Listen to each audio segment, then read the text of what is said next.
ही छात्रों के आंदोलन से रेलवे को भारी नुकसान पहुंचा।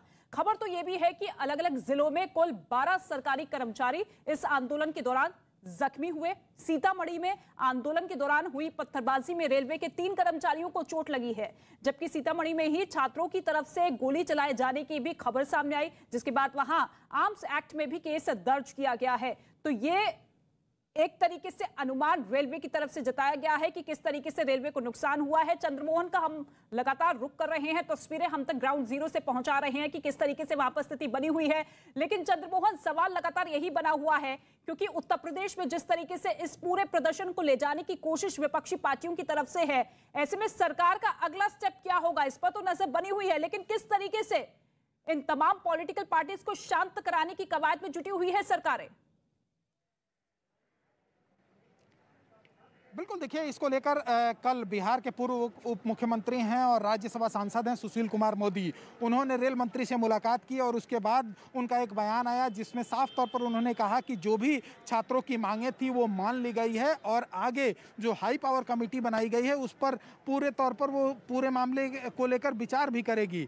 लेकिन अभी भी आपको एक तस्वीर दिखाने की कोशिश करेंगे पटना के साइंस कॉलेज के सामने का, जहां अभी भी विरोध प्रदर्शन जारी है, जहां पप्पू यादव के पार्टी के जो तमाम कार्यकर्ता हैं वो यहां पर सड़कों पर उतरकर विरोध प्रदर्शन कर रहे हैं। लेकिन जब से यह छात्रों का प्रदर्शन शुरू हुआ था, इसको कहीं ना कहीं राजनीतिकरण करने की शुरू से ही कोशिश की गई और अब यह पूरी तरीके से दिखाई दे रहा है कि अब इसका राजनीतिकरण हो चुका है, क्योंकि जो वास्तविक छात्र थे वो अब सड़कों पर नहीं हैं और जो पॉलिटिकल पार्टियां हैं उनके जो स्टूडेंट विंग के जो छात्र हैं वो विरोध प्रदर्शन कर रहे हैं, तो कहीं आरजेडी के विधायक उतरकर विरोध प्रदर्शन कर रहे हैं।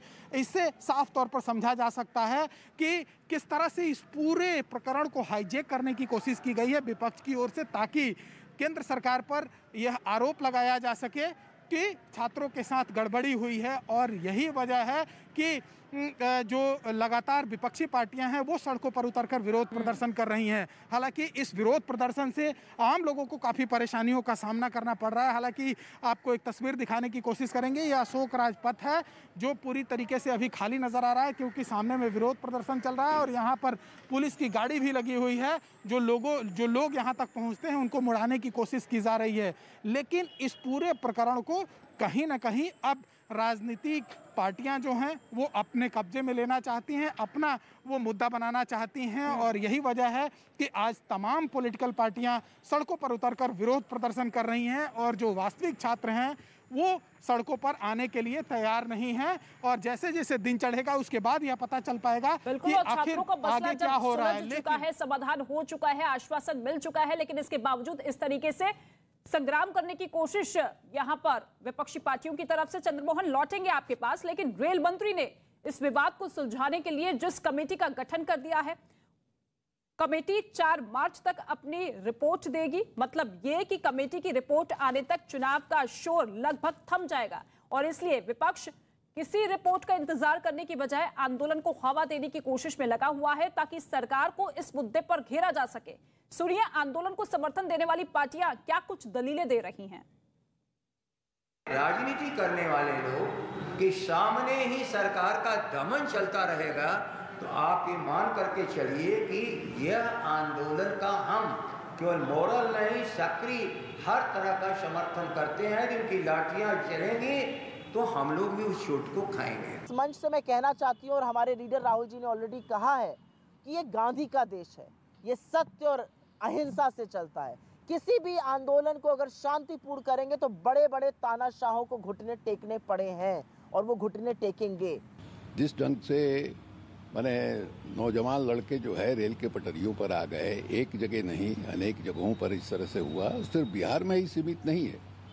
इलाहाबाद में भी इस तरह की घटना हुई, मुगलसराय में भी हल्की फुल्की घटना हुई। इलाहाबाद में वीडियो जो आया है दिखा रहा है कि साहब लॉज में घुस करके आप लड़कों को मार रहे हैं। वहाँ तो 6 लोगों को सस्पेंड भी किया है। यहाँ जानकारी ये मिल रही है कि पुलिस जो है कोचिंग वालों पर केस कर रही है। ये करे, कोचिंग वालों पर केस क्यों कर रहे हो भाई? ये तो रेलवे रिक्रूटिंग बोर्ड जो है उसके पदाधिकारियों पर मुकदमा दर्ज होना चाहिए। और इसी बीच एलजेपी यानी कि लोक जनशक्ति पार्टी के नेता चिराग पासवान ने कहा है कि हिंसा ना करें, हिंसा ना करने की अपील करते हुए नजर आ रहे हैं। उन्होंने एक ट्वीट लिखा है जिसमें लिखा कि बिहार में प्रदर्शनकारी छात्रों पर बिहार पुलिस की बर्बरतापूर्ण कार्रवाई की निंदा करता हूं। लोजपा छात्रों की जायज मांगों का समर्थन करती है, लेकिन हम छात्रों से अपील करते हैं कि वो शांतिपूर्ण ढंग से अपना आंदोलन चलाए, क्योंकि हिंसा से किसी समस्या का समाधान नहीं हो सकता है। ये चिराग पासवान की तरफ से ट्वीट किया गया है। और चंद्रमोहन का एक बार फिर से रुक कर लेते हैं। चंद्रमोहन, देखिए लगातार अपील तो की जा रही है और कई जिलों में शांति है, अमन है, किसी तरीके का विरोध नहीं है, लेकिन कुछ जिले ऐसे हैं जहां पर विपक्षी पार्टियां हावी होती हुई नजर आ रही है। ऐसे में जब आपने उन तमाम वास्तविक छात्रों से बातचीत की तो उनका क्या कुछ कहना है, क्योंकि यही वो छात्र विंग के कार्यकर्ता हैं, छात्र हैं जो कि उनकी छवि को धूमिल करते हुए नजर आ रहे हैं। ऐसे में उनको भी एक कदम आगे बढ़कर यह चीज क्लियर करनी होगी कि हमारा कोई लेना देना नहीं है इस बंद से, इस प्रदर्शन से। आप बिल्कुल, देखिए जो वास्तविक छात्र थे, जो पहला दिन पटना के राजेंद्र नगर इलाके में पहला रेलवे ट्रैक पर उतरकर विरोध प्रदर्शन कर रहे थे, वो कहीं से भी अब सड़कों पर नहीं है। और उन लोगों से साफ तौर पर मेरी बात हुई है। उनका यह मानना है कि जो उनकी परेशानियां थी उसको पहले केंद्र सरकार नहीं सुन रही थी, लेकिन अब उनके बातों को सुन लिया गया है और यही वजह है कि वो अब सड़कों पर नहीं है, उससे वो अलग हो चुके हैं। बावजूद इसके जो तमाम पॉलिटिकल पार्टियां हैं वो सड़कों पर उतरकर विरोध प्रदर्शन कर रही हैं। और इसका आरोप खान सर समेत कई ऐसे कोचिंग संचालक हैं जो भिखना पहाड़ी में बड़े बड़े कोचिंग संचालक हैं, उनके ऊपर यह आरोप लगा था और उसके बाद एफआईआर भी दर्ज हुआ है उन लोगों के खिलाफ।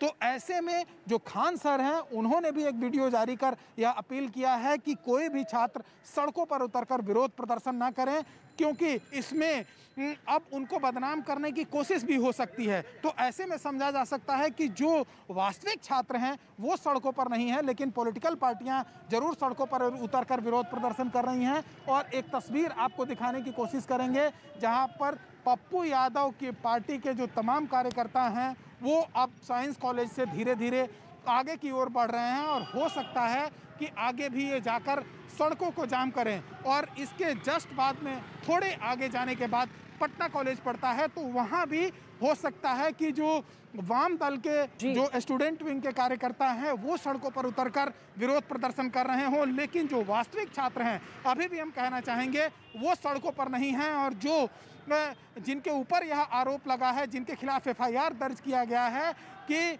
उन लोगों ने छात्रों को भड़काया था, उन्होंने वीडियो जारी करके और यह कहा है कि सड़क पर छात्र न उतरे, क्योंकि इस पूरे मामले को रेल मंत्रालय देख रहा है, उनकी जो परेशानियां थी उसको सुनने के लिए तैयार है। ऐसे में छात्रों को विरोध प्रदर्शन करने की जरूरत नहीं है। और आपको चंद मिनट बाद एक और तस्वीर दिखाएंगे जो पटना कॉलेज के सामने अभी छात्रों का विरोध प्रदर्शन चल रहा है। वहाँ पर जो पटना कॉलेज के छात्र विंग के स्टूडेंट हैं वो सड़कों पर उतरकर विरोध प्रदर्शन कर रहे हैं, तो वहीं दूसरी ओर जो पप्पू यादव की पार्टी के जो कार्यकर्ता विरोध प्रदर्शन को देखते हुए सुरक्षा के लिहाज से भी चीजें बढ़ा दी गई है, चप्पे चप्पे पर पुलिस बल की तैनाती कर दी गई है। शुक्रिया चंद्रमोहन, इस तमाम जानकारी के लिए आपसे अपडेट लेते रहेंगे।